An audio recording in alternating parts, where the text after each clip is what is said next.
কি? আপনি এই ঘরে কি করছেন? আপনি এখানে কেন এসেছেন কেন? হ্যাঁ, না আপনার কিন্তু ওপরে করে আসা একদম উচিত হয়নি। মা কোথায়? মা যদি ঘটনাটা জানতে পারে কি হবে জানেন?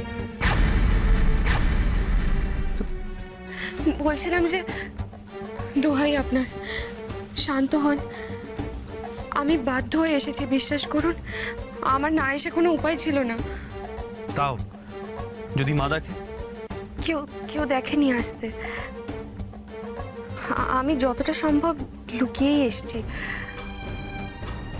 আসলে কেন, কি হয়েছে?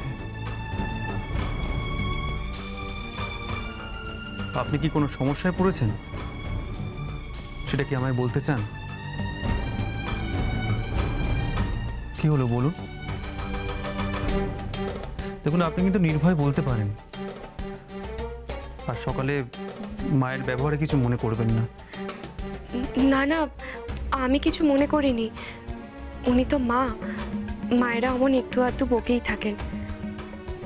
আর তাছাড়া উনি তো ঠিকই বলেছেন। 5 বছর আগে ওনার ছেলের সাথে যা ঘটেছিল তার জন্য তো ওনার অপমানিত হওয়ারই কথা, কষ্ট পাওয়ারই কথা। এখন সেসব কথা বাদ দিন।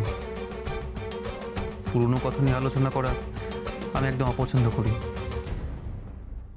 যা হয়েছিল ভালোর জন্যই হয়েছিল। বরং আপনি বলুন, আপনি যেটা বলতে চান। কি বললেন? ভালো?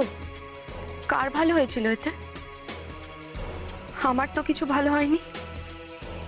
হ্যাঁ, আপনার ভালো হয়েছিল ঠিকই। উষসী ম্যাডামের মতো একজনকে আপনি বিয়ে করেছিলেন।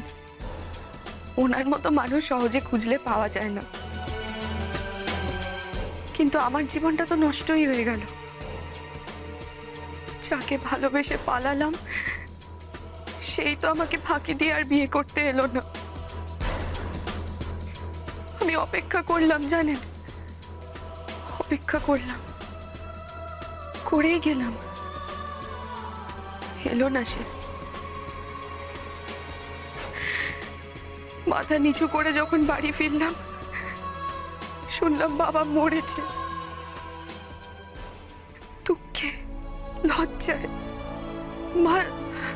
মা সব স্মৃতিশক্তি হারিয়ে ফেলেছে। কাউকে চিনতে পারছে না, কাউকে না। আমি জানতাম এই মেয়ে ঠিক একটা সর্বনেশে কাণ্ড করবে। একা মেয়ে মানুষ, নিজের দোষে সব হারিয়েছে, এখন নিয়েছে আমার ছেলের মন গলাতে।